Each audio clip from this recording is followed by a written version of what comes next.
She was 4 years old. No gloves, no hat, boots too small for the snow. She had been walking for 8 blocks in the freezing dark because Mommy was on the floor, and Mommy wouldn't open her eyes. She didn't know who he was. She didn't know that grown men feared his name. She didn't know that the man standing by that black car had never been gentle with anyone in his life. All she knew was that she needed help. So she walked up to him, looked up with those big, tear-filled eyes, and with a voice barely louder than the falling snow, she said, "Sir, I'm scared. Mommy won't wake up." He looked down at her, and something inside him shattered. He took off his $4,000 coat, wrapped it around her tiny shoulders, and said 3 words that changed both of their lives forever. "Take me to her."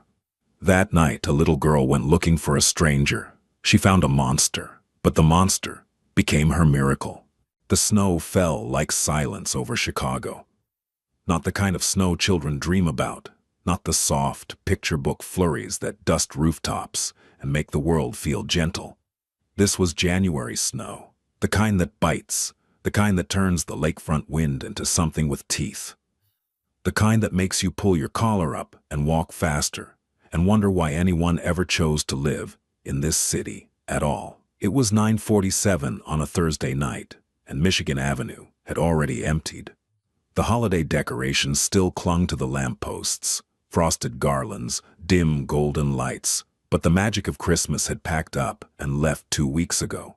What remained was just January, just the cold, just the long stretch of winter that still had months to go. On the corner of East Illinois and North St. Clair, tucked behind an unmarked black awning, sat a restaurant that didn't advertise, no sign on the door, no listing on any app, the kind of place where the maitre d' knew your name or you didn't get past the lobby, the kind of place where the wine list started at $300, and the conversations at the corner table were worth more than everything in the cellar combined. Inside, the last table of the night was clearing. 3 men in dark suits stood as a 4th remained seated. He didn't stand. He never stood first. He was the reason they had come, and he would be the reason they left. His name was Milo Kessler, 32 years old, 6'1", dark hair cut close on the sides, longer on top, pushed back with the kind of effortless precision that came from a barber who charged $400 a visit. Jaw like a blade, eyes the color of winter, pale gray-blue, clear and flat. The kind of eyes that made people look away without understanding why. He wore a charcoal cashmere overcoat over a black turtleneck. No tie, no cufflinks, no jewelry except a single watch, a Patek Philippe Calatrava inherited from a man he'd buried 7 years ago. The watch was worth more than most people's houses, but Milo didn't wear it for its value. He wore it because it was the only thing his father had ever given him that didn't come with a condition. The 3 men said their goodnights with careful nods, no handshakes. Milo didn't shake hands at the end of meetings. It implied equality, and these meetings were never between equals. He'd just finalized the acquisition of a shipping corridor along the Great Lakes. On paper, it was a logistics agreement between 2 legitimate freight companies. In reality, it gave Milo Kessler uncontested control over the movement of certain goods from Milwaukee to Detroit. The kind of goods that didn't appear on manifests. It wasn't drugs. Milo didn't touch drugs. His father had, and it had killed him, slowly, from the inside out, rotting his judgment long before the cancer rotted his body. Milo dealt in influence, in territory, in leverage. He dealt in silence, the kind that could be bought and the kind that had to be enforced. He was, by every measure the underworld recognized, one of the most powerful men in the Midwest. And by every measure a therapist might recognize, if he'd ever seen one, he was one of the most isolated. Victor was already waiting by the car. Victor Markov, 6'4", former Spetsnaz.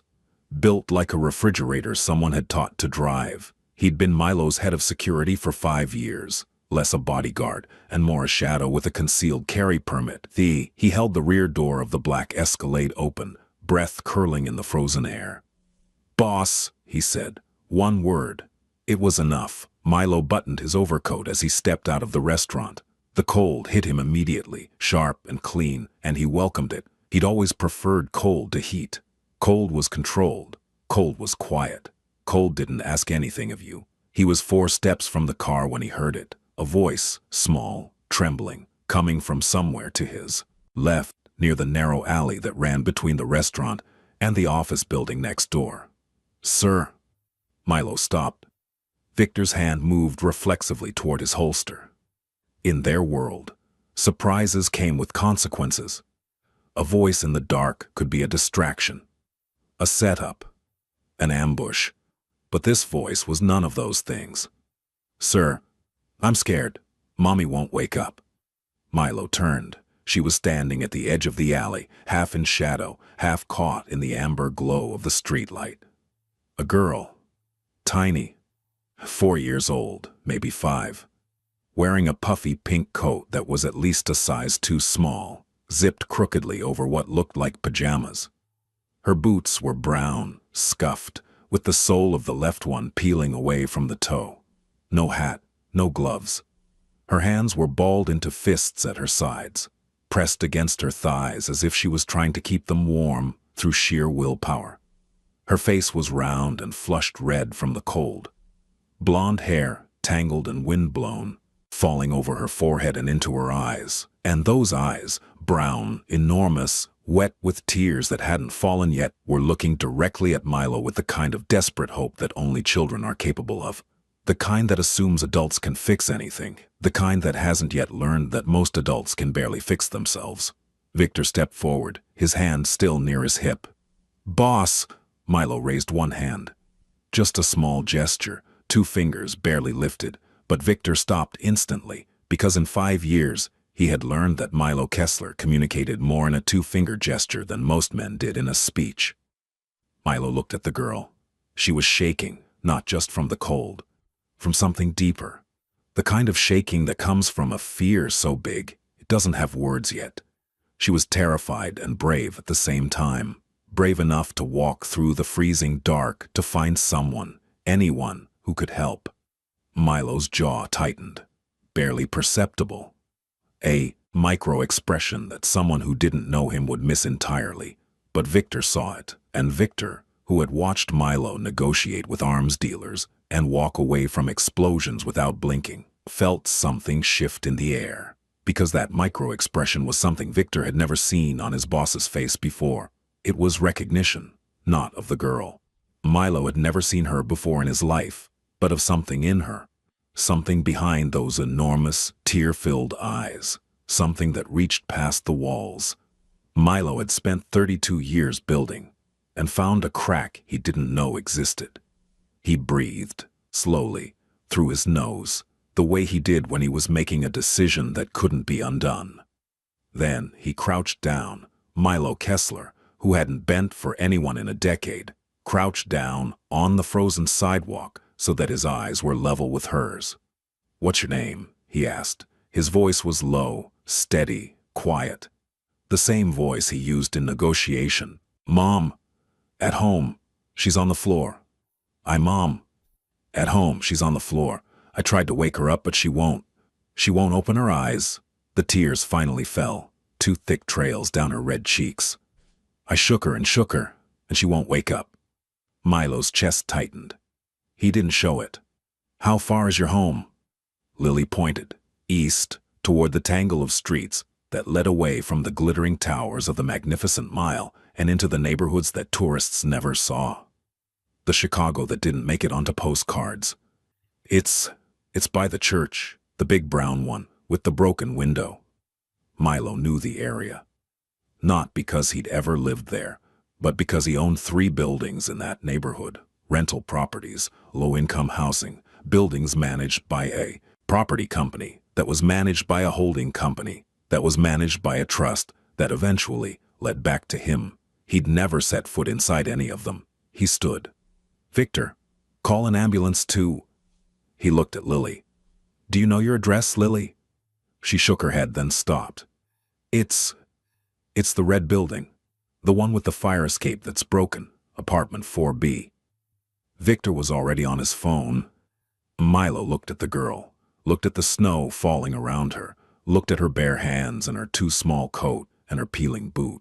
And then Milo Kessler did something that, if his associates had seen it, would have made them question whether they were hallucinating. He took off his overcoat. $4,000 of Italian cashmere. He bent down and wrapped it around Lily's shoulders. It swallowed her entirely, falling past her feet, making her look like a small pink face emerging from a sea of charcoal wool. "Take me to her," he said. They moved fast. Victor drove while Milo sat in the back seat with Lily. She'd climbed in without hesitation. Children don't understand caution the way adults do, especially children who are frightened enough. She sat wrapped in his coat, her wet boots, leaving marks on the leather seat, and pointed directions with a shaking finger. "Turn there, by the sign, the one with the dog on it." Milo watched her. He didn't speak. He didn't reassure her with empty platitudes. He simply watched, and in watching, something very old and very buried began to stir inside him. He knew what it felt like to be small and scared. He'd spent the first decade of his life being exactly that. His mother had died when he was 6, an aneurysm, sudden and total, in the middle of a Tuesday afternoon. One moment she was pouring orange juice, the next she was on the kitchen floor, and young Milo had stood there, just like this girl, shaking her, calling her name, not understanding why the most important person in his world had simply stopped. His father, Klaus Kessler, the man who built the empire Milo now ran, had been in a meeting. It took him 4 hours to come to the hospital, 4 hours during which 6-year-old Milo sat in a plastic chair in a hallway that smelled like antiseptic and listened to strangers decide things about his life. Klaus never spoke about Milo's mother again, not once. He removed every photograph, donated her clothes, repainted the kitchen. And when Milo cried at night, which he did for months, Klaus would stand in the doorway of his son's room and say in his flat, German-accented English, "Kesslers do not cry. Close your eyes, go to sleep." Milo learned. He closed his eyes. He stopped crying. He became what his father demanded. Controlled, calculating, cold. The perfect heir to an empire built on silence. But now, sitting in the back seat of his Escalade with a 4-year-old girl wrapped in his coat, something in that silence cracked. Just a hairline fracture, barely visible, but there. "That one," Lily pointed. "The red one." The building was exactly what Milo had expected, and nothing he was prepared for. 5 stories of faded red brick, a fire escape that sagged like a broken spine. Half the windows dark, the other half lit with the bluish glow of televisions. The front door didn't lock. The latch had been broken so long that someone had given up and wedged a cinder block against it. The hallway inside smelled like cooking grease, mildew, and the particular brand of industrial cleaner that landlords buy in bulk when they're trying to mask the fact that nothing has been properly maintained in years. The stairwell light flickered. The carpet on the stairs was worn through to the wood in the center. 4th floor. Apartment B. The door was open. Lily had left it open when she'd run out.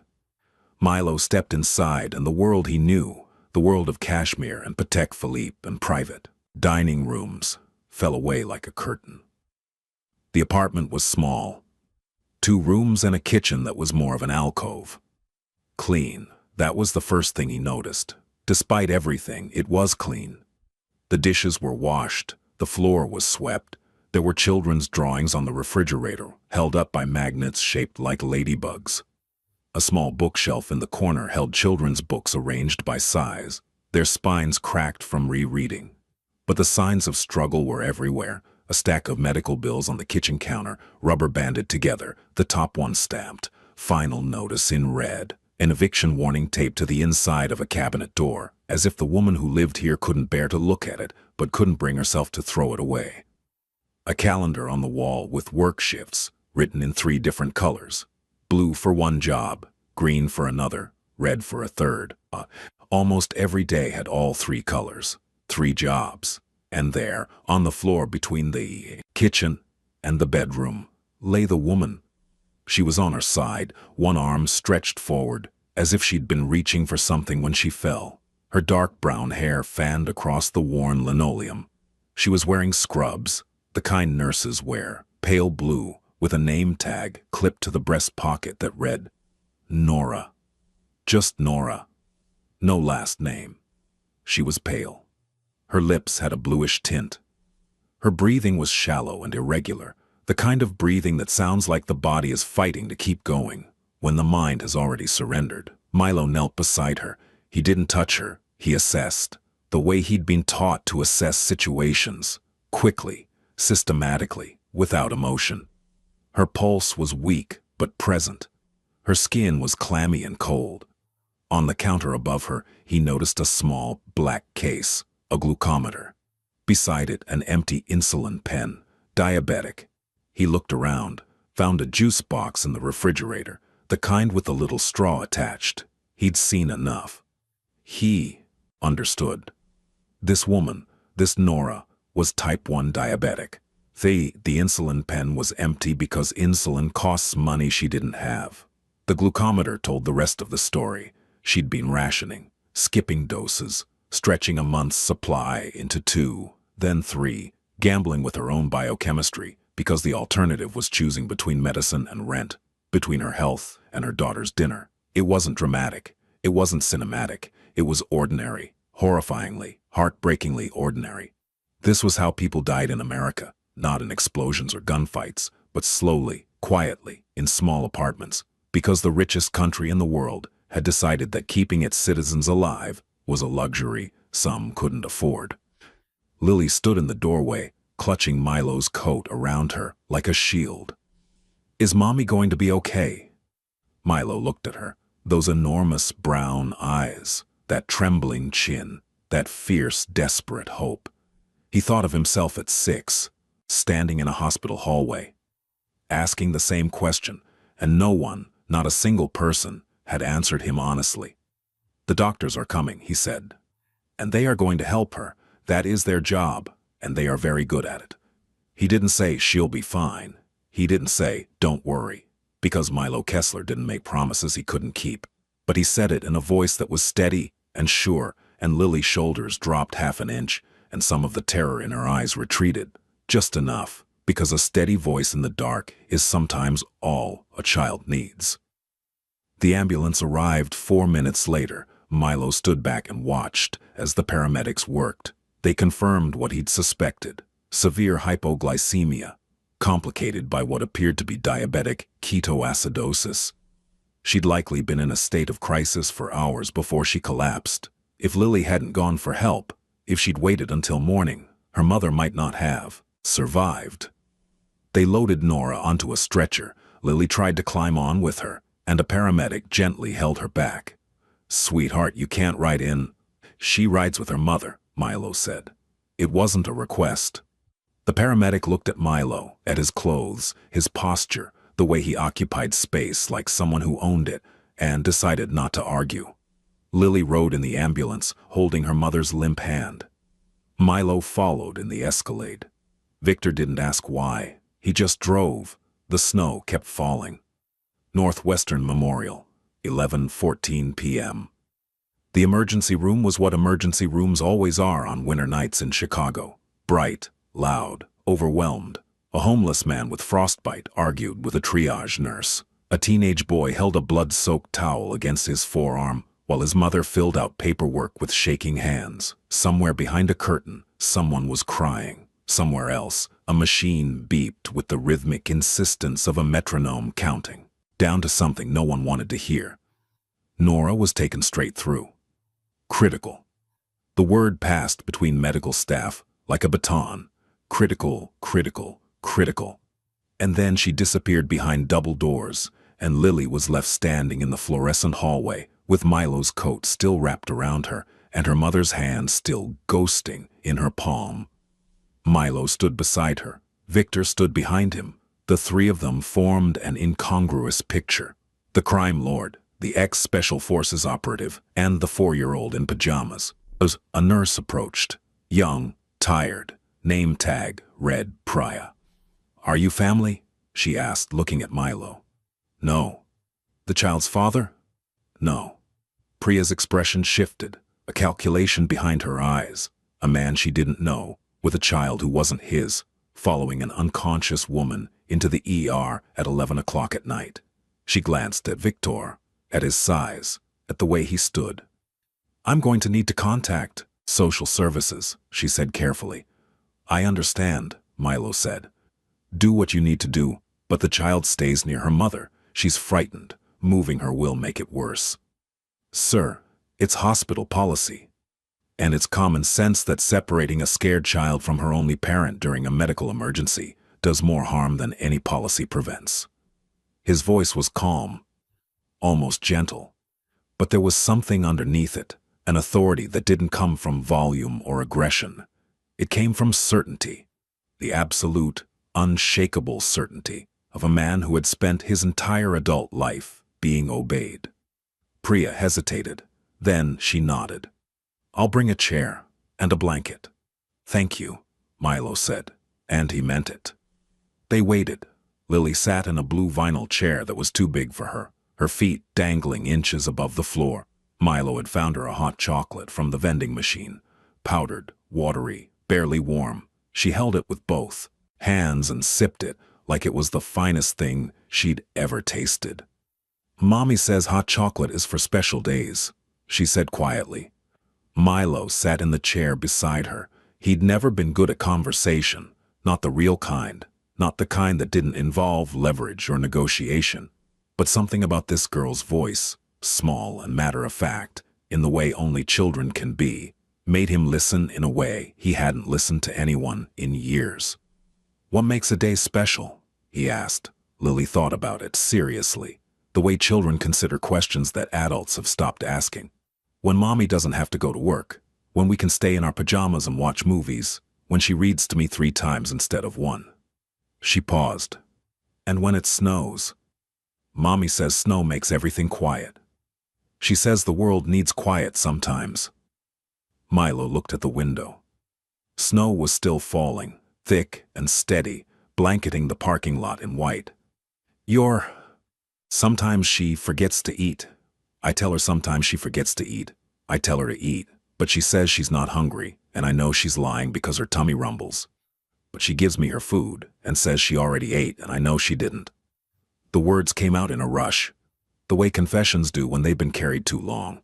This child had been watching her mother disappear, one skipped meal at a time, one ration dose at a time, and she'd been carrying the weight of that observation in her small body, like a stone.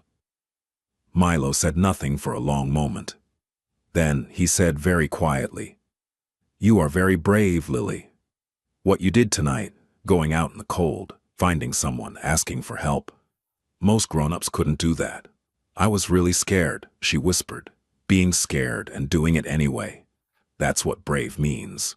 She looked at him, really looked at him, and for a moment, Milo felt something he hadn't felt since he was 6 years old. Seen, not assessed, not feared, not calculated, just seen.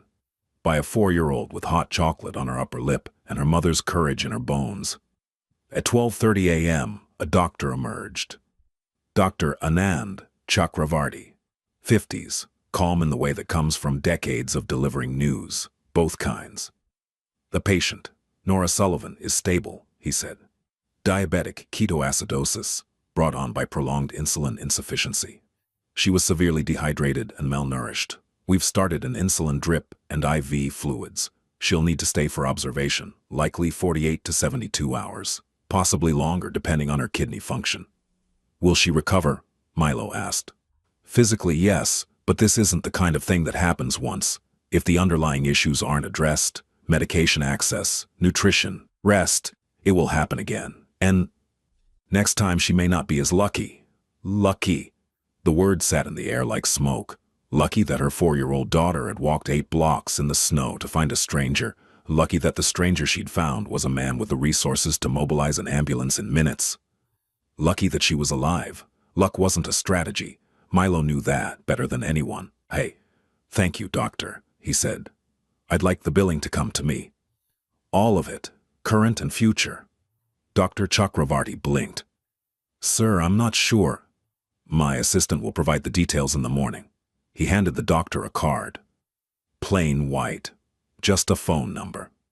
No name. The doctor took it, looked at it, and decided, like the paramedic before him, that this was not a man to argue with. And then, social services arrived. Her name was Margaret Bowen.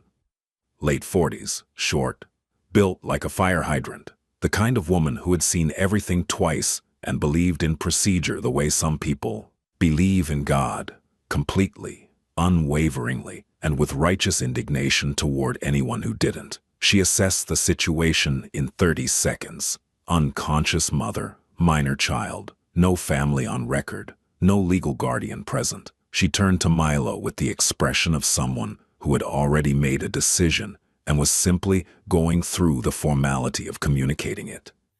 The child will need to be placed in temporary foster care until the mother is able to. No.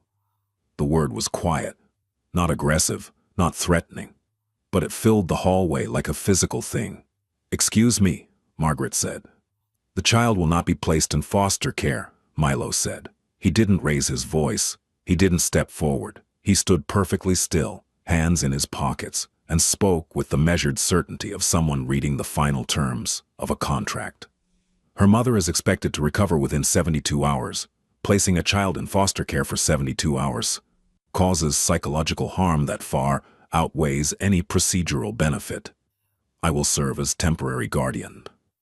Margaret's face cycled through several expressions: surprise, indignation, suspicion, and finally, the cold calculation of bureaucratic self-preservation. "And who exactly are you?" "My name is Milo Kessler. I am a business owner with no criminal record, substantial resources, and, most importantly, I am the person this child came to for help, and I am not going to abandon her to a system that will put her in a stranger's house with other traumatized children while her mother fights for her life 50 feet away." He said it all without blinking, without raising his voice by so much as a decibel. Margaret opened her mouth, closed it, opened it again. "There are procedures, Mr. Kessler.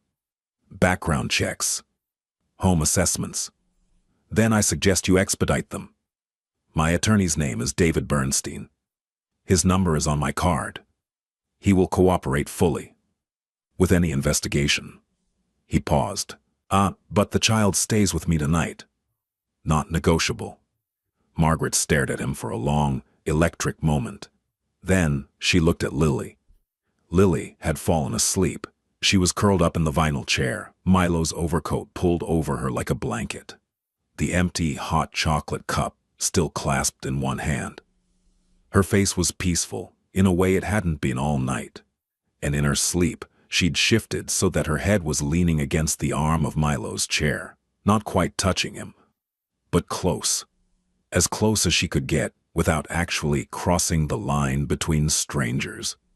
Margaret looked at that image. The sleeping child. The man in the black turtleneck who had just told a city official not negotiable with the quiet certainty of someone who meant it absolutely. She sighed. "I'll need your full information by morning," she said, "and I will be conducting a home visit within 24 hours. "Understood." Margaret left. Her heels echoed down the hallway like a metronome winding down. Victor, who had been standing against the wall like a piece of furniture, leaned close to Milo. "Boss, are you sure about this?" Milo looked at Lily, asleep, safe, leaning toward him in unconscious trust. "No," he said, "but I'm doing it anyway." Victor nodded. He'd learned a long time ago that when Milo said, "I'm doing it anyway," it was the most honest thing the man was capable of saying. Milo Kessler's penthouse occupied the top 2 floors of a building in the Gold Coast that didn't have a name on its facade. No lobby signage, no doorman in a uniform calling cabs, just a private elevator that required a key card and a code and opened directly into a space that most people would never know existed.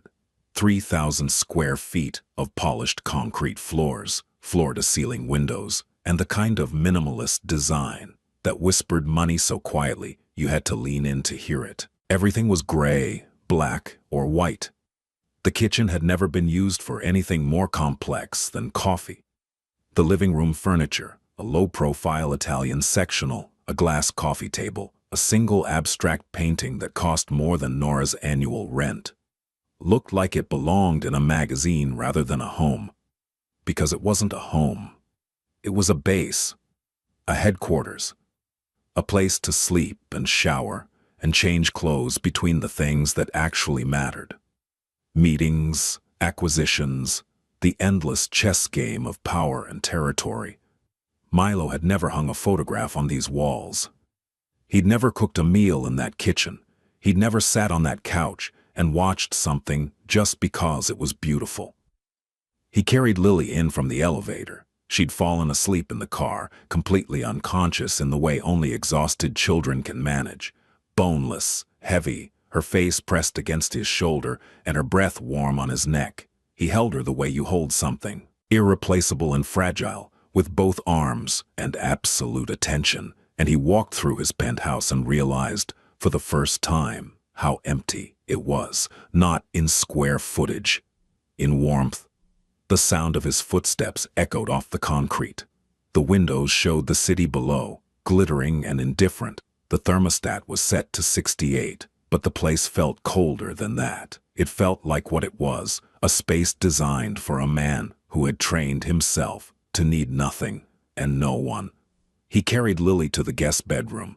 It had never been used, not once. White sheets, gray duvet, a single bedside lamp.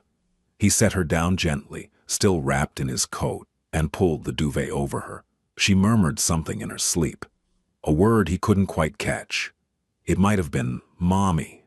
He stood in the doorway and watched her sleep, and for the first time in 26 years, Milo Kessler didn't know what to do. He called David Bernstein at 1:30 in the morning. David was his attorney, also his oldest friend, or the closest thing Milo had to one. They'd met at Northwestern Law, where Milo had spent 2 years before deciding that the legal system was too slow a mechanism for the kind of power he intended to wield. David had stayed, graduated, passed the bar, and eventually become the kind of lawyer who handled the legal affairs of people whose affairs could never fully be legal. "It's 1:30, David said, his voice thick with sleep. "I need you to file for emergency temporary guardianship of a minor. Tonight."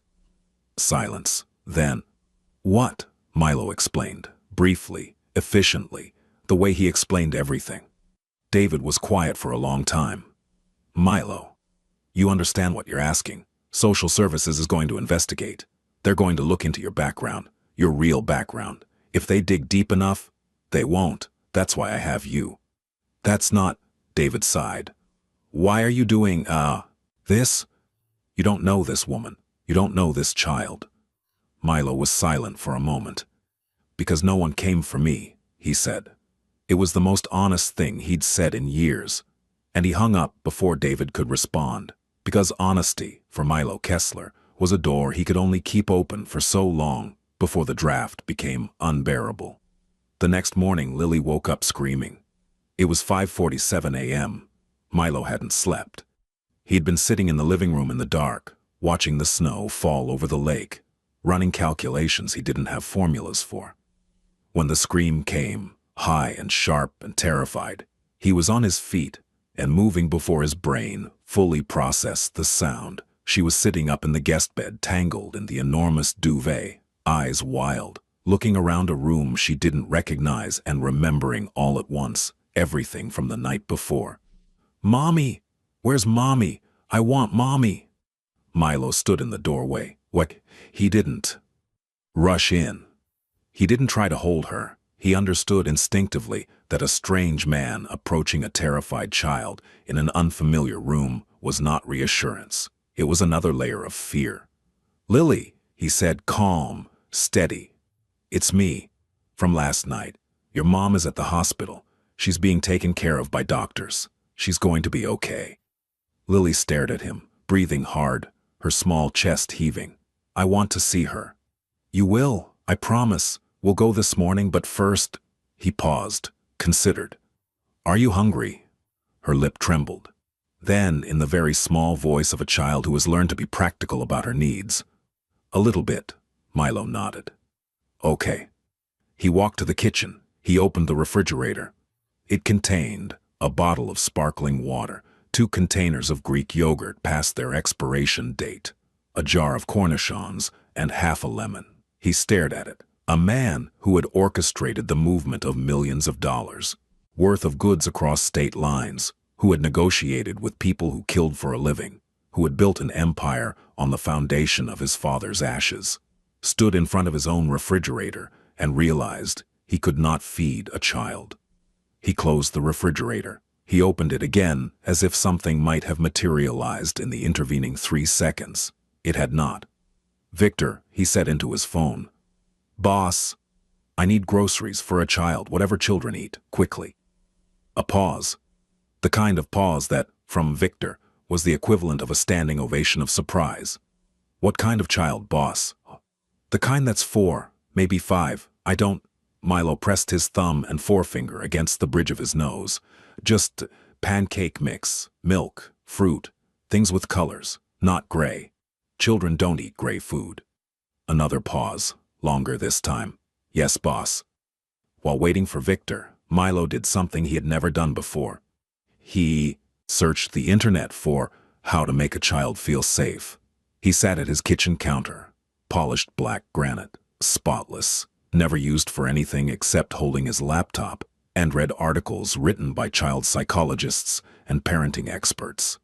He read about the importance of routine, of predictability, of speaking at eye level, of not making promises you can't keep, of validating emotions instead of dismissing them. He read it all with the same focus he brought to business intelligence reports, and somewhere in the reading, he became aware that everything he was learning, every single piece of advice about how to help a frightened child, was the exact opposite of how he had been raised.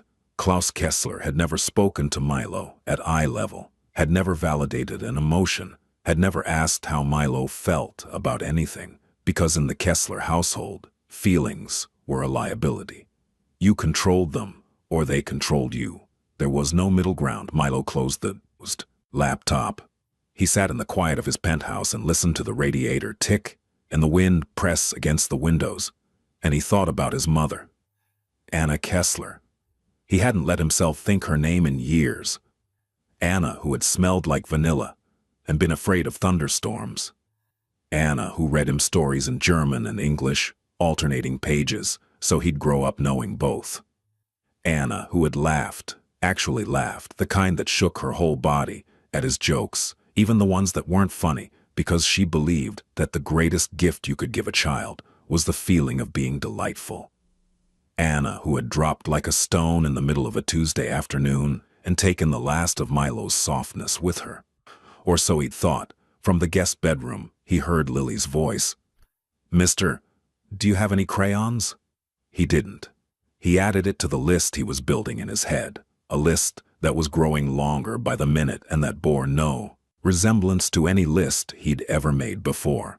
It did not include supply chain logistics, territorial negotiations, or leverage assessments. It included crayons and children's shampoo and whether 4-year-olds still needed car seats, and if so, what kind. He realized, completely out of his depth, and for the first time in as long as he could remember, he didn't hate the feeling. Victor arrived with 6 bags of groceries and an expression that suggested he had undergone a profound, personal experience in the cereal aisle. There were 47 kinds of cereal, he said, setting the bags on the counter. 47. I selected 3 based on sugar content and the presence of cartoon animals on the box. Fine. Also, the pancake mix has instructions on the back. I read them. They are simple, even for you. If anyone else had said that, Milo would have ended the conversation with a look. But Victor had earned the right to a certain degree of honesty, and the faintest shadow of amusement, barely a twitch at the corner of his mouth, passed over Milo's face before it disappeared. He made pancakes. The first 2 were disasters. One stuck to the pan so thoroughly that it became a permanent part of the cookware. The other was raw in the middle and burned on the edges, an achievement in contradictory failure that Milo would have found impressive if it hadn't been so thoroughly humiliating.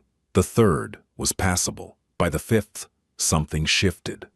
The batter hit the pan, the bubbles formed, and when he flipped it, It landed golden brown and intact, and he felt a satisfaction that was entirely disproportionate to the task and entirely earned nonetheless. He put the pancakes on a plate, cut a banana over them, poured a glass of milk. Lily appeared in the kitchen doorway, wearing yesterday's pajamas and his overcoat, dragging behind her like a train. She looked at the plate. She looked at Milo. "You made those?" "Yes. They look bumpy. They're supposed to look like that." They were not supposed to look like that. Lily climbed onto a bar stool that was comically too tall for her. She picked up a fork that was comically too big for her hand. She took a bite. She chewed. Considered. The way a food critic at a Michelin-starred restaurant considers. Then she said, "They're good. Mommy makes them flatter, but these are good." And Milo Kessler, the man who controlled shipping lanes and silenced rivals and had once looked a federal prosecutor in the eye and made him blink first, felt something warm spread through his chest. Pride. Over pancakes. He sat across from her and drank his coffee and watched her eat, and the penthouse felt, for the first time since he'd bought it, like it contained life. The first day was survival. The second was adjustment. By the third, something was forming that Milo didn't have a name for. Oito. Margaret Bowen came for her home visit at 9 a.m. on Friday. She looked around the penthouse with the expression of someone searching for flaws in a diamond, determined, professional, and slightly annoyed that she couldn't find any. The space had changed. In 36 hours, Lily had colonized it with the ruthless efficiency of a 4-year-old who has decided that a place is hers. Crayons on the coffee table, a blanket fort in the corner of the living room, constructed from couch cushions, and the cashmere throw that had previously been the most expensive decorative element in the room. A drawing stuck to the refrigerator with a magnet that Victor had purchased from a gas station. It showed 2 stick figures, one very tall and one very small, standing in what appeared to be a snowstorm. "That's you," Lily told Milo, pointing to the tall one. "And that's me. Why is my head so big?" "Because you think a lot. I can tell." Margaret observed all of this. She observed, Lily's ease in the space. She observed the way Milo spoke to her, at eye level, with patience without condescension. She observed the groceries in the pantry, the children's toothbrush in the bathroom, the small pile of books and art supplies that had appeared, as if delivered by a very efficient and well-funded ferry. She left after 45 minutes with a provisional approval and a promise to return. At the door, she paused. "Mr. Kessler, I've been doing this job for 22 years. I've seen a lot of people step up for children. Most of them do it because they think it makes them look good. Very few do it because they actually see the child." She looked at him. "You see her." "I don't know why, and frankly it's not my business, but I see that you see her, and that matters." She left. Milo stood at the closed door for a long time. That evening, Lily asked a question that cracked something open. They were sitting on the couch. Milo was reading a financial report. Lily was drawing. The silence between them had become comfortable, a rare achievement, because Milo's silences usually made people nervous, and Lily's usual state was a steady stream of observation and commentary. "Do you have a mommy?" she asked. Milo set down the report. "I did. She died when I was a little older than you." Lily stopped drawing. She looked at him with an expression that was neither pity nor fear. It was understanding. The kind that shouldn't be possible in a 4-year-old but sometimes is, because children haven't yet learned to guard themselves against other people's pain. "Were you scared?" "Yes." "Did someone take care of you?" The honest answer was, not the way anyone should take care of a child. The honest answer was, my father took care of the empire and expected the empire to take care of me, and it did in its way, by teaching me that vulnerability was weakness and tenderness was something. Milo was sitting and placed her small. Milo was sitting and placed her small hand on his forearm. Just placed it there. Didn't pat. Didn't squeeze. Just rested it there, warm and light, like a small bird landing on a branch. "I'm sorry about your mommy," she said, and Milo Kessler, who had not cried since he was 6 years old, who had received the news of his father's death with a nod and a glass of bourbon, who had buried friends and rivals alike with dry eyes and a steady hand, felt his throat tighten, felt his eyes burn, felt the fracture that had started in a snowy alley 2 nights ago spread a little further, a little deeper, reaching towards something he had walled off so long ago he'd forgotten it was there. He didn't cry, not yet. That wall was too thick to come down in an evening, but the crack was there, and through it came something warm and terrifying and impossible to name. "Thank you, Lily," he said. She nodded, climbed back onto the couch, and resumed drawing as if she hadn't just performed a small act of emotional surgery on a man the FBI had been trying to understand for a decade. The days took on a rhythm. Mornings, pancakes, they were getting better. By Sunday, Milo could produce a stack that Lily rated almost as good as Mommy's, the highest honor he had ever received. Mid-morning, hospital visit. They went every day. Lily sat beside her mother's bed and held her hand and talked to her, even though Nora was sedated and couldn't respond. She told her about the penthouse, about the pancakes, about how Victor was really big, but also really nice because he'd brought her a stuffed rabbit that she'd named Sir Hops-a-Lot. Milo stood by the window during these visits. He didn't interfere, he watched, and each time, as Lily talked to her sleeping mother with the earnest belief that her words were being heard, Milo felt the walls inside him thin. Afternoons, they explored, not the Chicago Milo knew, not the private dining rooms and rooftop bars and boardrooms of his world. Lily's Chicago, the public library, where she showed him the children's section with the pride of a curator showing off a gallery. The park by the lake, where she tried to build a snowman that collapsed 3 times before Milo, with the precision of an engineer and the barely concealed competitiveness of a man who did not accept failure in any domain, including snowman construction, helped her build one that stood. Lily named it Gregory. She gave Gregory a carrot nose, rock eyes, and one of Milo's gloves for a hand. "You're going to want that glove back," Victor observed from the car. "No," Milo said. "Gregory needs it more." Victor stared at him, said nothing. But something shifted in his expression, something that looked, if you squinted, like respect of a different kind. On the 4th night, Lily had a nightmare. Milo heard it from the living room where he'd been going through security reports. The scream was different from the first morning's cry. This one came from deeper, from the place where children store the fears they can't articulate during the day. He went to her room. She was sitting up, sobbing, fists clenched in the duvet. "Mommy was on the floor again," she gasped. "And I couldn't find you. I was running and running and I couldn't find anyone." Milo sat on the edge of the bed. He didn't reach for her. He didn't pull her into a hug. He had read enough in his frantic research to know that children in crisis need to feel control, not constraint.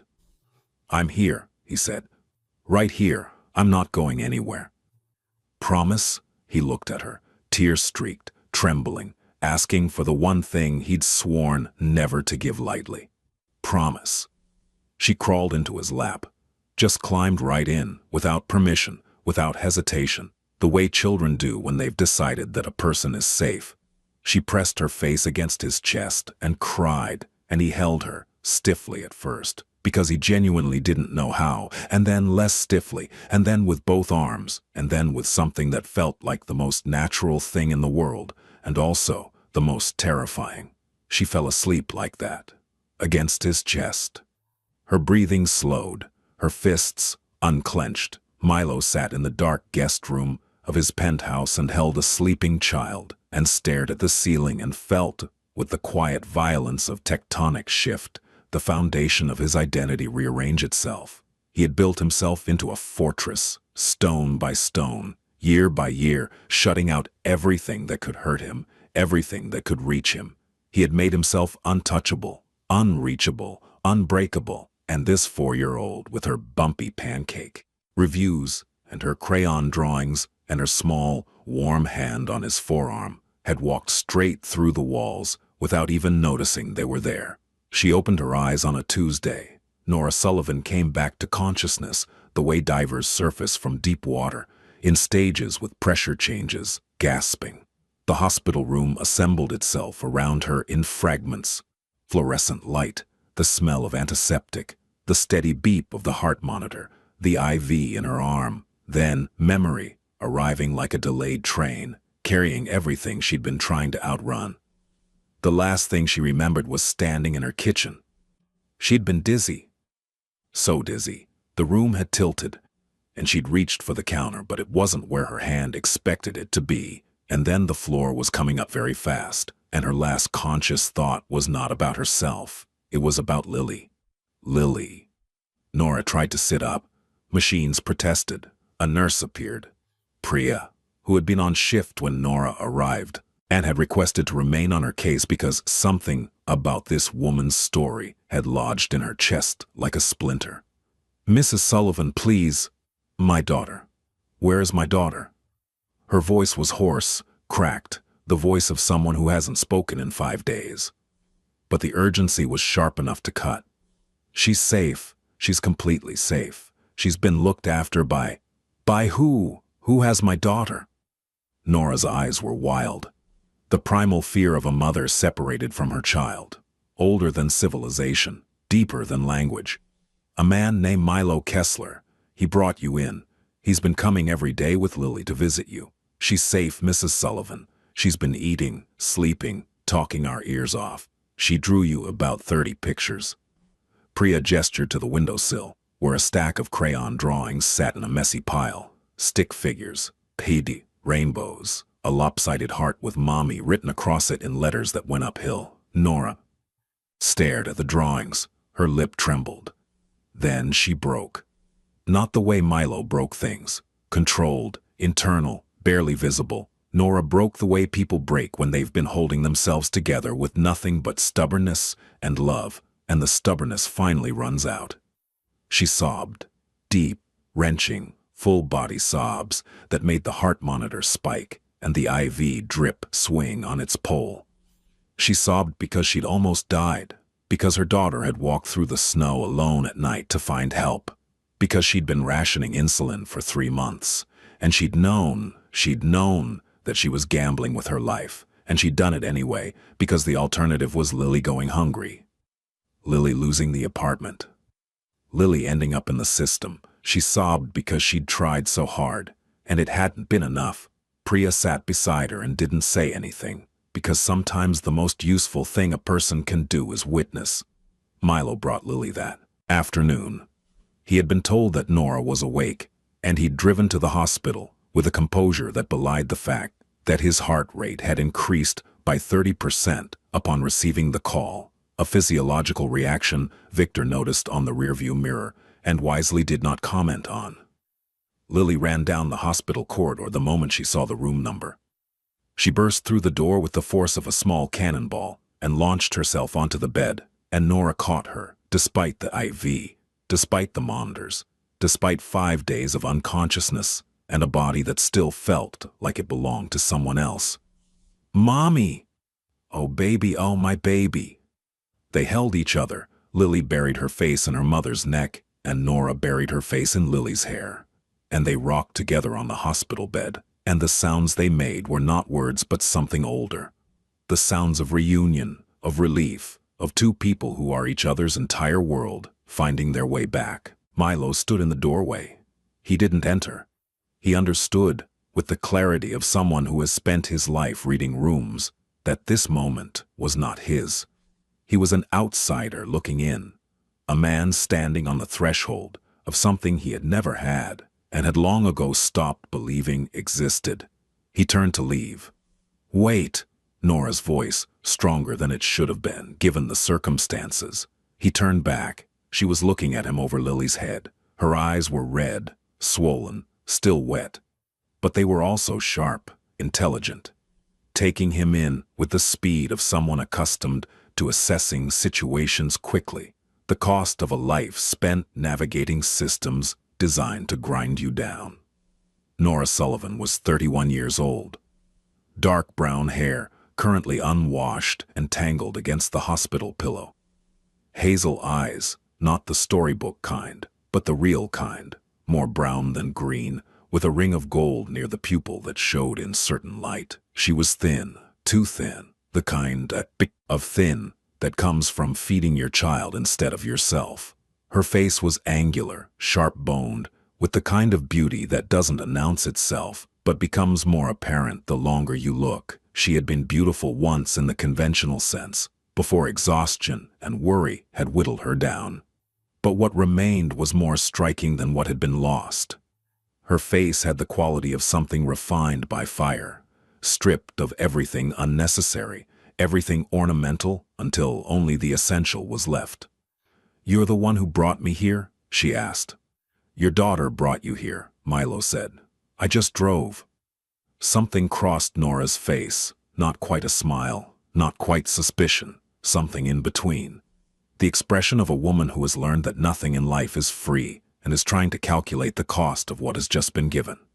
"Lily says you made her pancakes." "They were bumpy," Lily added helpfully from her mother's chest. "They were adequate," Milo said. Nora studied him. The turtleneck, the watch, the way he stood, not uncomfortable but contained, self-possessed, like a man who was used to controlling the temperature of every room he entered, and was, for once, not sure where to set it. "Mr. Kessler, Milo." "Milo." She said his name carefully as if testing it. "Thank you for what you did. I don't know how to—" She stopped, swallowed hard. "I don't take charity."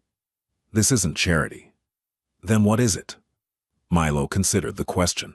He considered it the way he considered all important questions, with complete attention, and without rushing to fill the silence with an answer that sounded good but meant nothing. "Your daughter walked 8 blocks in the snow at night because she believed someone would help," he said. "That kind of faith deserves to be proven right." Nora's eyes glistened. She blinked it. Away, quickly, decisively, the way people do when they've learned that tears are a luxury they can't afford. "I'll pay you back," she said. "Every cent. I don't know how yet, but I will." "We'll discuss it later," Milo said. "Right now, your only job is to recover." He left then, walked down the hospital corridor with Victor at his shoulder, out into the January cold, where the snow had started again. Victor looked at him. "She's going to be difficult," Victor said. "Yes." Pride. "Yes." "You like that?" Milo didn't answer, but something happened to his face, a softening so subtle it was like watching granite warm in sunlight, and Victor, who had seen his boss negotiate with warlords and walk through fire and remain utterly unchanged, knew with absolute certainty that everything was about to change. Nora was released on a Friday. She walked out of Northwestern Memorial with a bag of medication, a glucose monitoring kit, a sheaf of follow-up instructions, and the bone-deep exhaustion of someone who has stared into the abyss and been sent home with a pamphlet. Milo was waiting with the car. Lily was in the back seat with Sir Hopsalot, practically vibrating with excitement. "We're not going back to the apartment," Milo said as Nora approached the Escalade. It wasn't a command.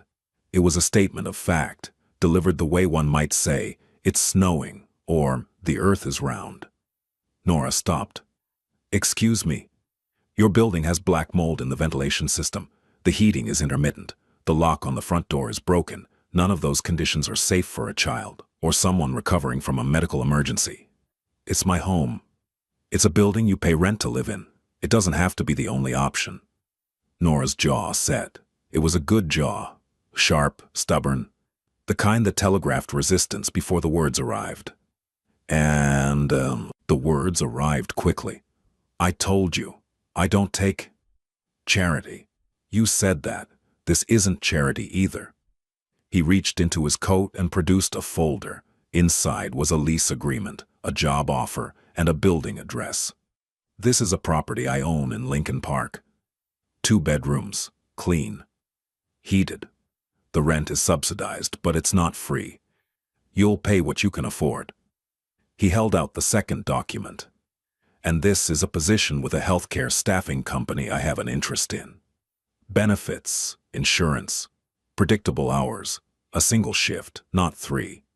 You're a trained nurse. I saw the scrubs. This position respects that. It's not a handout. It's employment. Nora took the folder. She read it the way she read everything, carefully, looking for the trap, looking for the fine print that said, "You owe me," in language elegant enough to pass for generosity. She didn't find it, because it wasn't there. "Why?" she asked, not angry, genuinely confused. "Why are you doing this?" Milo looked at her, really looked at her, not at the sharp jaw or the hazel eyes or the way the January light caught the gold in her iris. He looked at her the way he looked at things he was trying to understand, with complete, focused attention. "Because I've spent my life accumulating power," he said. "Oh, and this is the first time I've had the chance to use it for something that matters."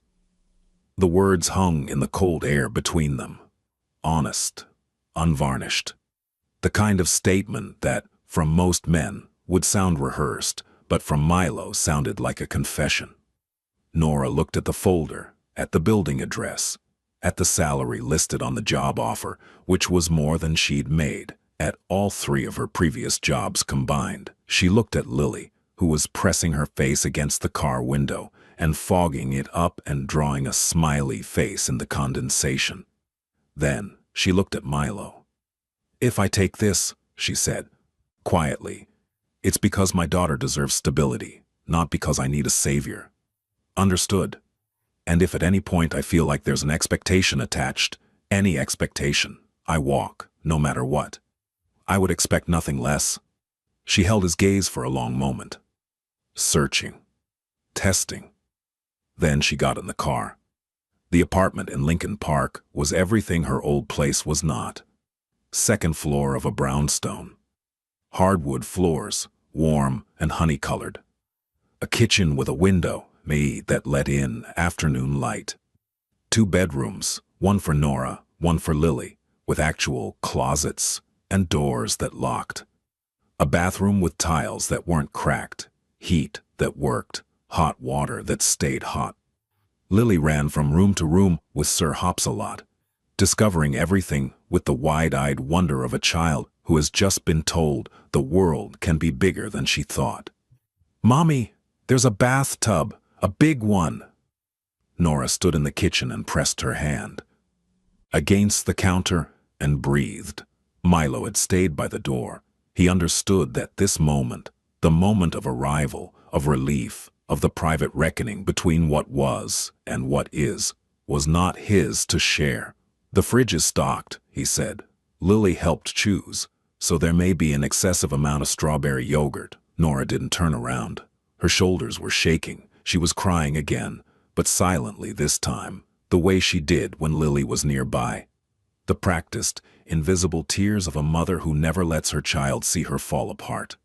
"Thank you," she said, so quietly it was almost not a sound. "You earned this, Nora. All of it. The fact that the system failed you doesn't mean you failed." She turned then, her face wet, her eyes fierce. "You don't know anything about me. I know that your daughter is brave, kind, and articulate. I know that she draws rainbows on every picture she makes, because someone taught her to look for color. I know that your apartment was clean, even when everything else was falling apart. I know that you chose your own health as the last priority, because your daughter was the first." He paused. "I know enough." Nora stared at him, and for a moment, just a moment, the armor she wore fell away.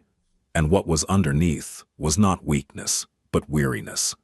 The profound, grinding exhaustion of a woman who had been carrying everything alone for so long that she'd forgotten what it felt like to set something down. "Stay for dinner," she said. It wasn't a thank you. It wasn't gratitude. It was the first voluntary invitation she'd made since moving in, and Milo understood, with the precision of a man who measured everything, that it meant more than any check he could write. "Okay," he said. She made spaghetti. It was simple. Noodles, jarred sauce, garlic bread from the freezer section. The kind of meal that costs $8 and feeds 3 and takes 20 minutes. And it was, without exaggeration, the best meal Milo had eaten in years.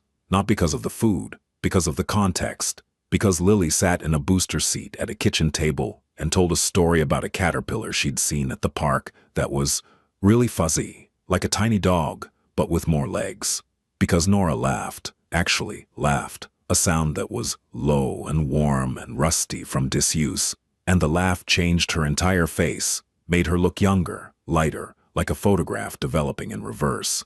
Because Milo sat at a table with two people who expected nothing from him except his presence, and discovered that his presence, the thing he'd always considered his least valuable asset, was enough. After dinner, Lily demanded a story, not from a book, from Milo. You have to make one up, she instructed, with a princess and a dragon, but the dragon is nice. Milo looked at Nora, who was leaning against the kitchen counter with a cup of tea and an expression that said, "You're on your own." He sat on the couch. Lily climbed into his lap. She fit there now. She'd found the exact angle that worked, her head against his shoulder, her feet tucked against his thigh, and the familiarity of it, the ease, made something in Milo's chest expand. Once upon a time, he began. He paused. He had no idea where this was going. He had planned hostile takeovers with less uncertainty. There was a dragon who lived in a cave. He was very large and very strong, and everyone in the kingdom was afraid of him. Why? Lily asked. Because he breathed fire, and his voice was loud, and he never let anyone come close. Why not? Milo was quiet for a beat. Because a long time ago, someone he loved had gone away, and it hurt so much that he decided it was safer to be alone. So he built his cave deep and dark, and he stayed inside, and he told himself he didn't need anyone. Lily listened intently. But, one day, Milo continued, a very small, very brave princess knocked on his door. Why was she brave? Because she wasn't afraid. Everyone else ran from the dragon, but she walked right up to his cave and knocked, and when he opened the door and roared, trying to scare her away, she looked at him and said, "You're not scary. You're just sad." Silence. Lily was rapt. And the dragon didn't know what to do with that, because no one had ever seen through his fire before. No one had ever looked past the roar and the flames and the darkness and seen the sadness underneath. But this princess, this small, brave princess, she saw everything. "So what happened?" Lily whispered. She came back the next day, and the day after that. She brought him berries and told him stories, and slowly, very slowly, the dragon started to come out of his cave. Not all at once, just a little bit at a time. First, just his nose, then his head.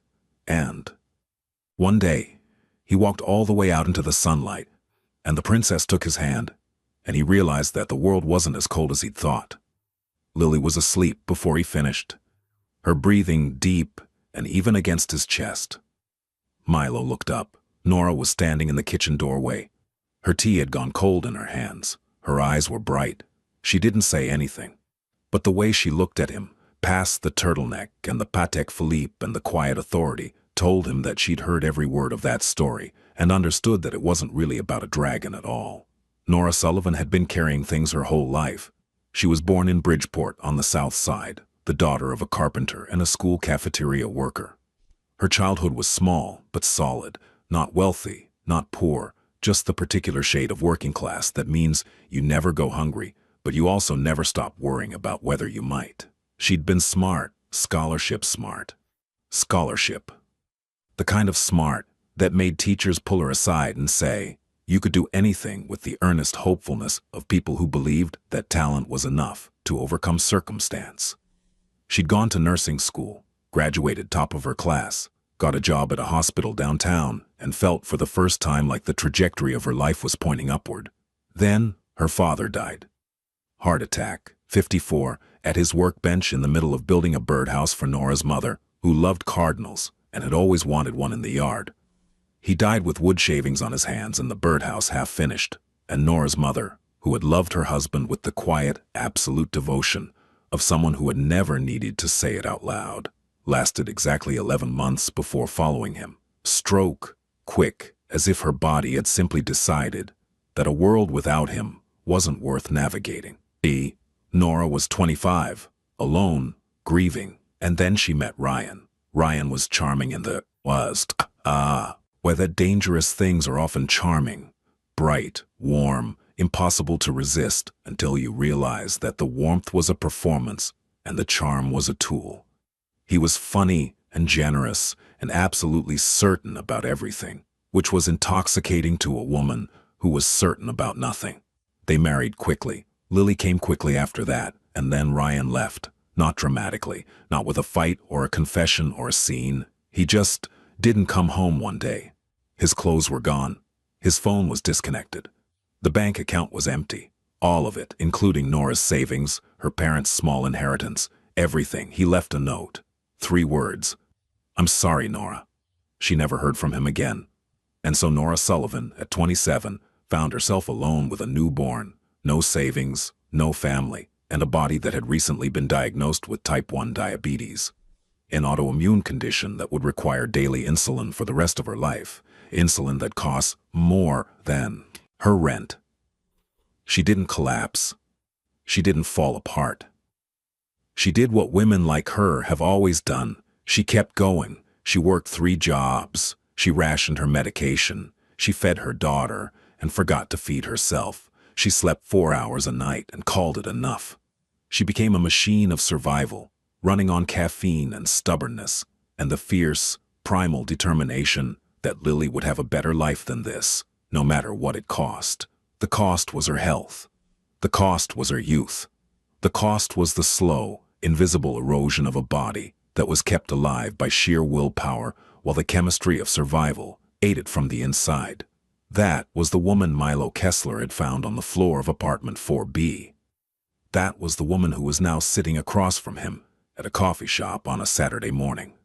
2 weeks after she'd opened her eyes, looking at him with those hazel eyes that missed absolutely nothing. "You don't seem like the kind of man who helps strangers," Nora said. They were at a small place near the Lincoln Park apartment.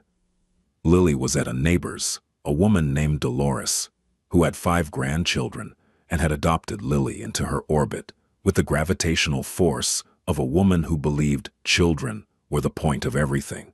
"I'm not," Milo said.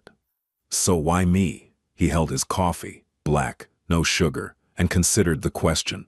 He could have given her the sanitized version, the version that sounded noble and uncomplicated, but something about Nora's directness, the way she asked questions, like a surgeon making incisions, precise and purposeful, made him want to give her the truth. "When I was 6, my mother collapsed, same way you did, sudden, without warning. I was standing right there." He paused. "She didn't make it, and no one came. I mean, people came eventually. Paramedics, doctors, my father's people. But in the moment, in the actual moment when I was standing there, 6 years old, watching my mother on the floor, no one came." Nora listened. She didn't interrupt. She didn't offer sympathy or platitudes.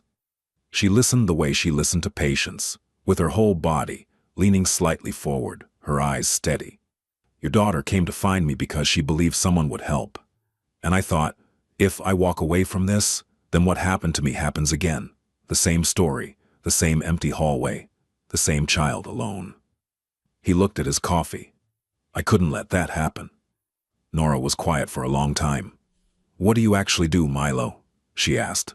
The question he'd been expecting, the question he'd been dreading. "I run a business," he said carefully. "Several businesses. Some of them are more complex than others." "That's not an answer." "It's the answer I can give you right now." She held his gaze, unflinching, and he saw in her expression not fear, not judgment, but the kind of steady evaluation. "I'm not naive, Milo. I grew up in Bridgeport. I know what complex businesses means. I'm not asking you to confess anything. I'm asking you to respect me enough to not pretend." He looked at her. At this woman who had survived everything life had thrown at her and come out the other side not hardened, not broken, but refined, clear, unbreakable in the way that only comes from having broken and rebuilt yourself so many times that you know exactly where the seams are. "I'm a powerful man," he said. "And not all of that power was acquired through legitimate means. I've never hurt an innocent person. I've never dealt in drugs or trafficking, but I'm not clean, not the way the law defines clean. He waited for her to recoil, to stand up, to take Lily and walk away. She didn't. I'm not looking for perfect, she said. I married perfect once. He stole everything I had and disappeared. She wrapped both hands around her coffee cup. I'm looking for honest and for safe, not safe from the world, safe for my daughter. Lily will always be safe, Milo said. That I can promise. Don't promise me things you can't control. I can control this. She studied him, searching for the lie, the performance, the angle. She didn't find one.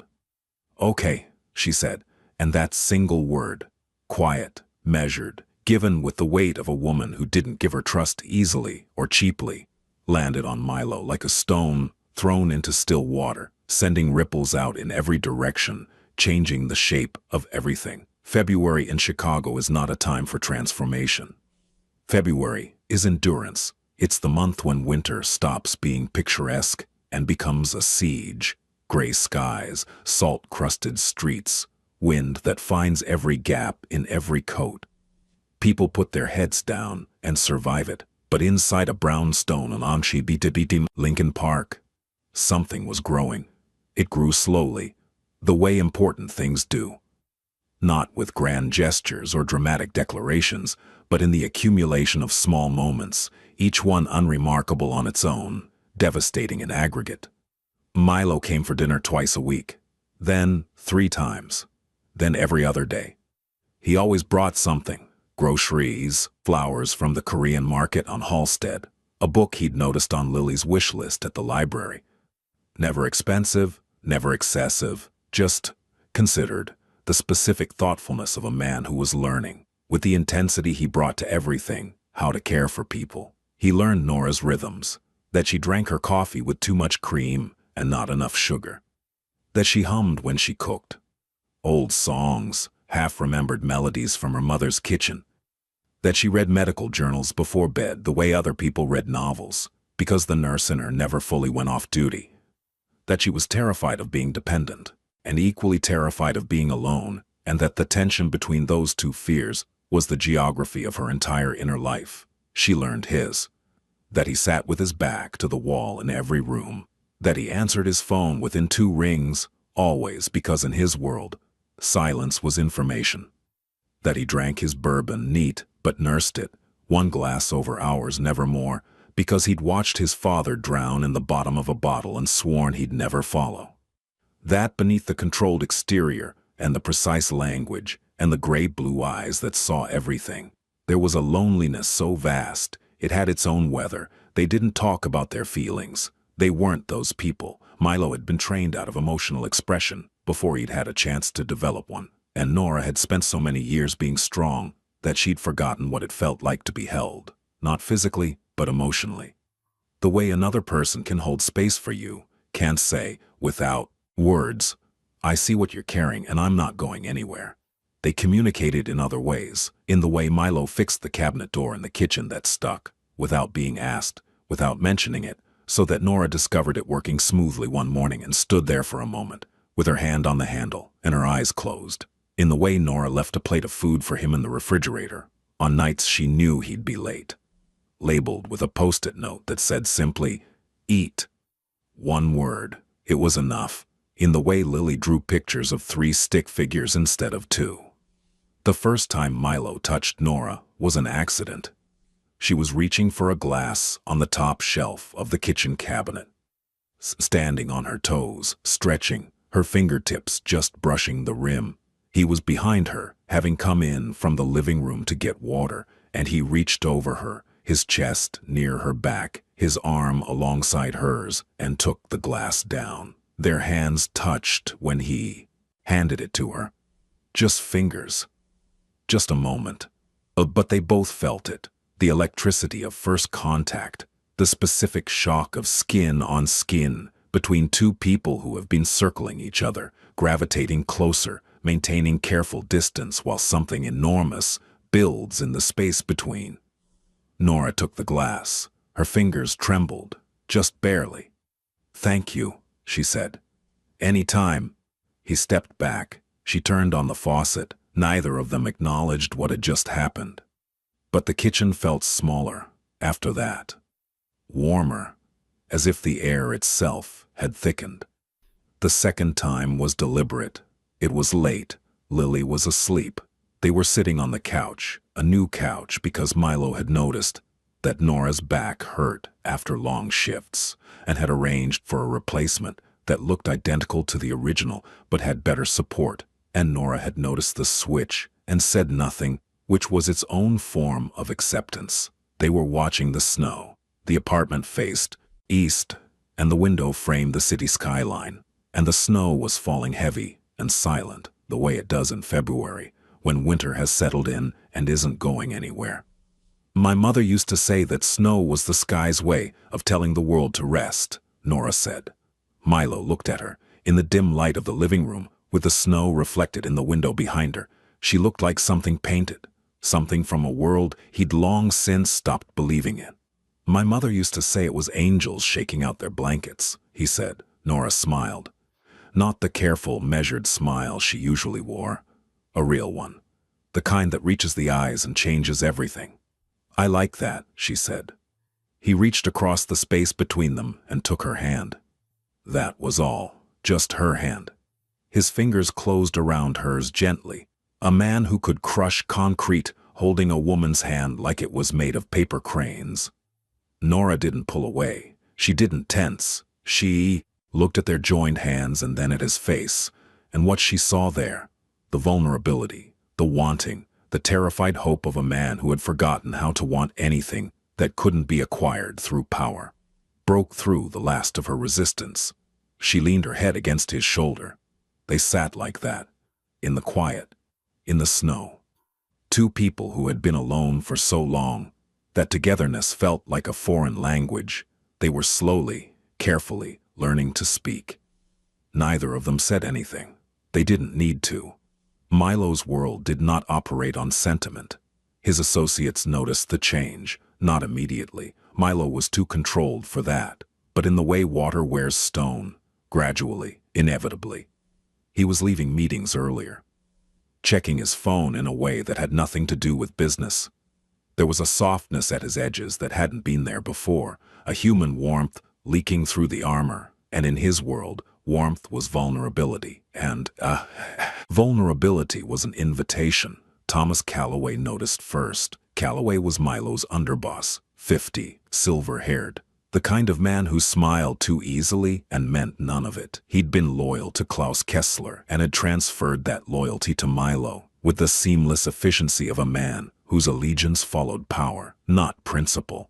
I hear you've been spending time in Lincoln Park, he said over scotch, in the back room of a bar that didn't have a name. Nice neighborhood. Family neighborhood. The word family was loaded. In their world, it always was. My personal life is not your concern, Milo said. With respect, boss, everything about you is my concern. That's the job.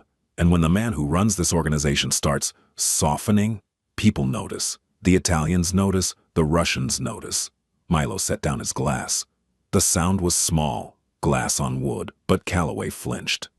Let me be very clear, Milo said. His voice had not changed in pitch or volume, but the temperature of the room dropped 10 degrees. I have not softened. I have acquired something that matters to me, and anyone who interprets that as weakness will discover, with considerable regret, that they are mistaken. Calloway held up both hands, palms out, the universal gesture of retreat. Of course, boss. I meant no disrespect. Milo held his gaze for 3 more seconds. Then he picked up his glass and drank, and the conversation moved to other things. But the seed had been planted, not in Calloway's mind, in Milo's, because Calloway wasn't wrong. Milo had spent a decade building a reputation on the absence of attachment. No wife, no children, no weakness that could be leveraged, no loved one that could be threatened. He was untouchable because there was nothing to touch. And now there was Nora and Lily. The math was simple and merciless. They made him stronger and weaker at the same time. Stronger because they gave him purpose, a reason to build, to protect, to build something beyond the endless cycle of acquisition and control. Weaker because they gave the world a way in. A pressure point. A door that, if someone found it, could bring everything down. Milo understood this. He lived in a world of calculated risk, and he knew that the risk of loving someone was the highest stakes game he'd ever played. He played it anyway. He told Nora about the risk on a Sunday, not because he wanted to frighten her, but because she deserved to know. They were walking in the park.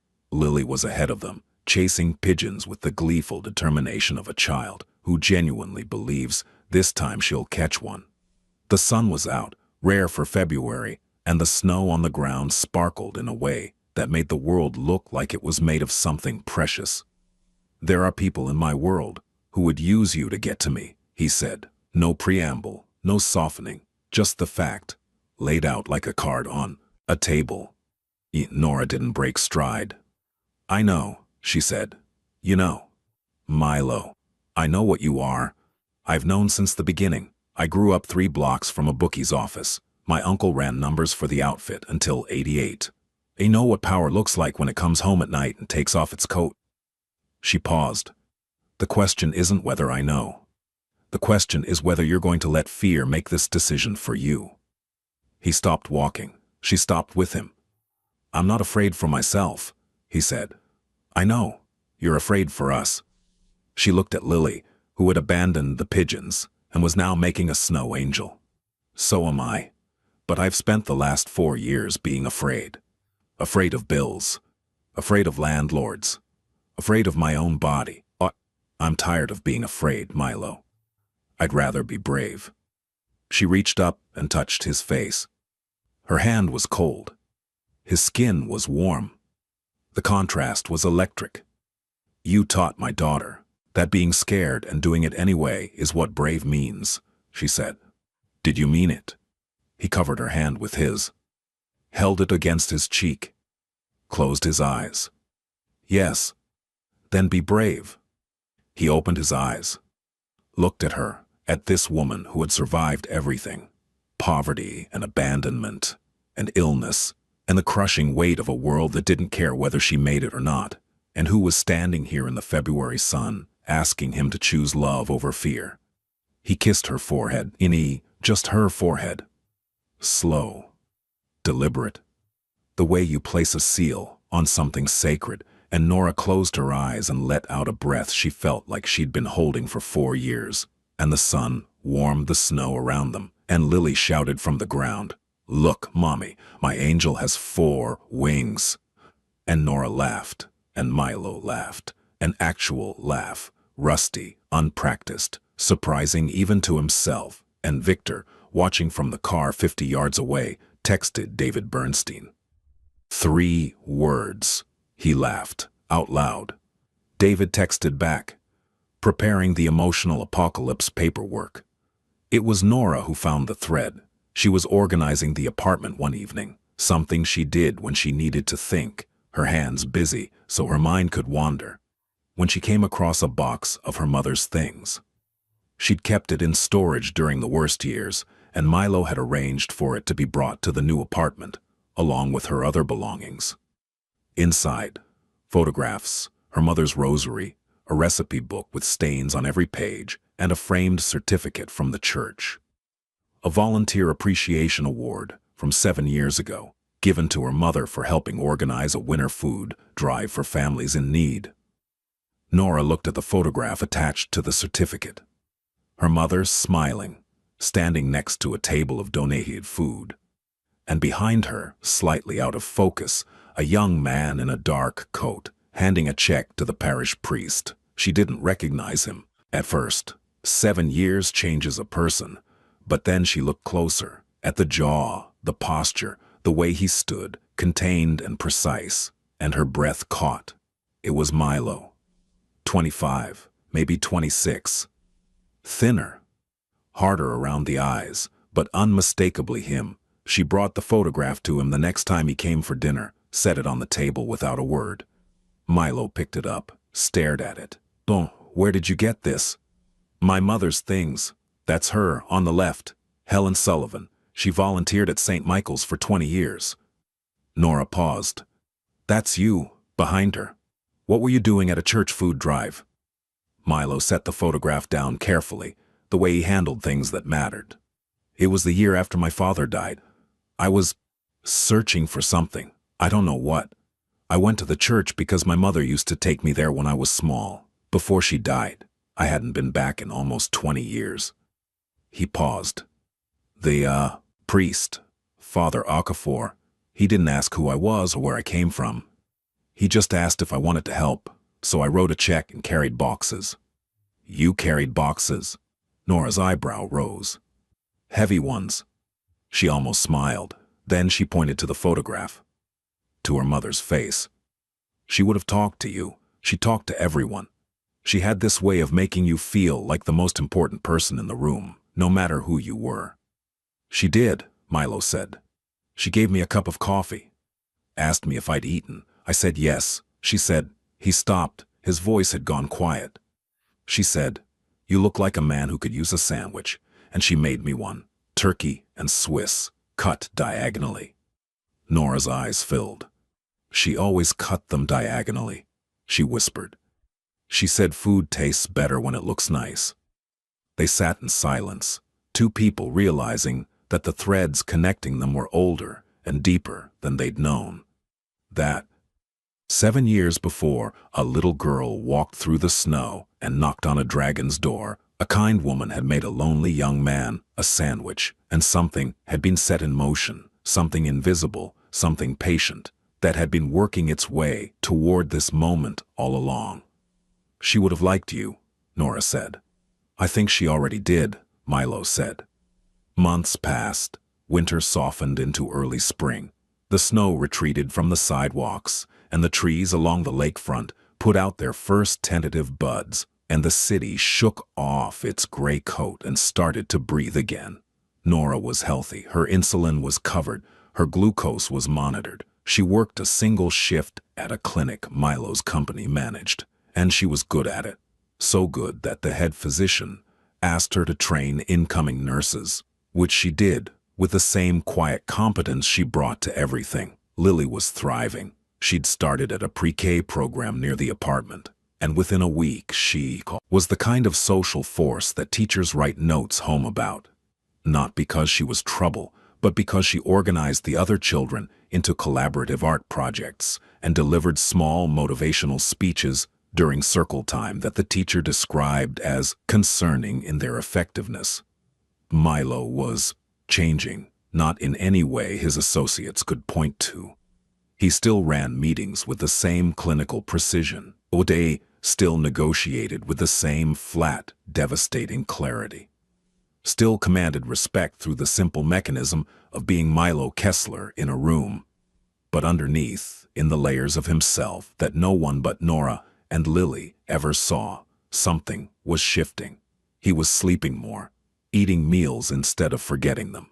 He'd moved some of his work to the brownstone's kitchen table, where he reviewed documents while Lily colored beside him, and Nora cooked in the background. And the domesticity of it, the sheer, staggering normalcy, felt like oxygen to a man who'd closing doors that led to dark places, not just for the sake of it, but to make sure that the right people were in the right places. Closing doors that led to dark places, not all at once. Empires don't dismantle overnight, and the infrastructure of power has inertia that can't be stopped with a single gesture. But he was steering the ship, turning it, degree by degree, toward a harbor he hadn't known he was looking for. David noticed. You're going legitimate, he said during one of their meetings, looking at the stack of corporate restructuring documents on his desk. I'm diversifying. You're diversifying into legal businesses and shutting down the ones that aren't. That's called going legitimate, Milo. There's a word for it. I'm aware of the word. David leaned back, studied his oldest friend. Your father would... My father built something, powerful and empty, and it killed him. I'm building something different. What? Milo was quiet for a moment. Something worth coming home to.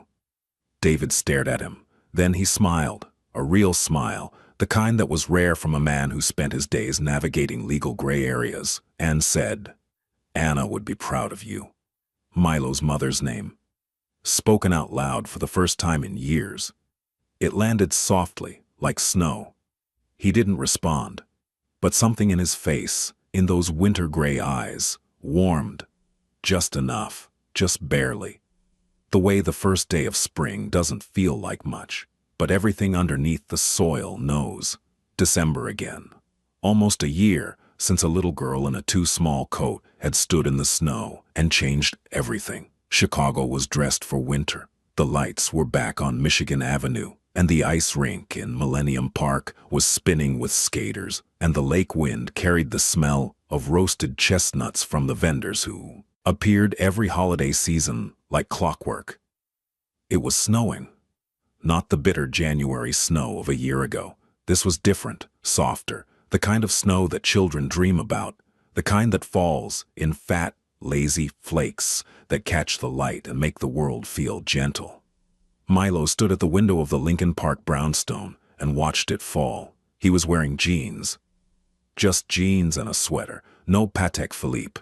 He'd put it in a safe months ago, not because it didn't matter, but because the things that mattered had changed. His feet were bare on the hardwood floor. There was flour on his sleeve from the cookies Lily had insisted they bake, and a crayon mark on his palm that he hadn't noticed until now. Behind him, the apartment was full of sound. Lily was singing, something from school, tuneless, enthusiastic, with lyrics she was improvising as she went. She was standing on a step stool at the counter, decorating cookies with a level of concentration that suggested she viewed frosting as a serious artistic medium. Nora was beside her, laughing, that low, warm laugh that Milo had come to think of as the sound of his own redemption. Her hair was up, held by a clip that Lily had chosen, sparkly, purple, shaped like a butterfly. She was wearing the sweater Milo had given her, soft gray cashmere, the same color as his eyes, which she'd noticed, and he'd pretended was a coincidence. They hadn't said, "I love you," not in words. Milo was not a man of words, and Nora had learned long ago that words were the least reliable form of truth. But they said it in everything else, in the way he stood behind her while she cooked, and put his hand on the small of her back, and she leaned into it without thinking, in the way she left coffee ready for him every morning, black, no sugar, at exactly the temperature he liked. In the way Lily crawled into his lap every evening for a story, and he held her like she was the most important thing in the world. Freaked. Because she was. He watched the snow. He thought about the man he'd been a year ago, standing outside that restaurant. Cold in every way a person can be cold. Physically, emotionally, spiritually. A fortress. A machine. A monument to the idea that power meant needing nothing and no one. He'd been wrong. Power wasn't the ability to destroy. It wasn't territory or leverage or silence. Power, real power, the kind that lasts, the kind that means something, was this. This apartment, this warmth, this woman who challenged him and trusted him and saw him, all of him, the dark and the light, and chose to stay. This child who had walked through the snow and knocked on a dragon's door and taught him, with the simple, devastating clarity of the very young, that the strongest thing a man can do is let himself be loved. "Milo!" Lily's voice, bright and insistent. "You have to come try this cookie. I made it look like your face. It's a little weird, but that's okay, because your face is a little weird." Nora snorted with laughter. "Lily." "What? It is." Milo turned from the window, looked at them. The woman and the child. His people. His family. Found, not born. Chosen, not inherited. Built not on blood or power or fear, but on something stronger. Something that had started with a small voice in the dark and a decision to answer it. He walked to the counter, picked up the cookie. It did, in fairness, look a bit weird. The frosting was mostly on one side, and Lily had given him what appeared to be 7 eyes. "It's perfect," he said. "You're just saying that." "I never say things I don't mean." Lily beamed, the kind of beam that lights up a room and a life and everything in between. Milo ate the cookie. It was too sweet and slightly burned on the bottom, and it was the best thing he'd ever tasted. And outside, the snow fell, soft and silent, covering the city in white, making everything quiet, making everything new. Somewhere in Chicago, a building in a rough neighborhood was getting new locks, new heating, new paint. The tenants didn't know who had authorized the renovations. They didn't need to. Somewhere in Chicago, a church food drive had an anonymous donor who covered the entire cost. Father Okafor, now gray-haired and still smiling, said a prayer of thanks and cut sandwiches diagonally. The way a kind woman had once taught him was the proper way. Somewhere in Chicago, a man who had been raised to believe that love was weakness was learning, one day at a time, that it was the opposite. That love was the hardest thing, the bravest thing, the only thing that had ever made him feel like more than a fortress. And somewhere in a brownstone in Lincoln Park, a little girl was drawing a picture. 3 stick figures, a tall one, a medium one, and a very small one. They were standing in snow, holding hands, and above them, in every color she owned, was the biggest rainbow she'd ever drawn. She held it up. "This is us," she said. And it was.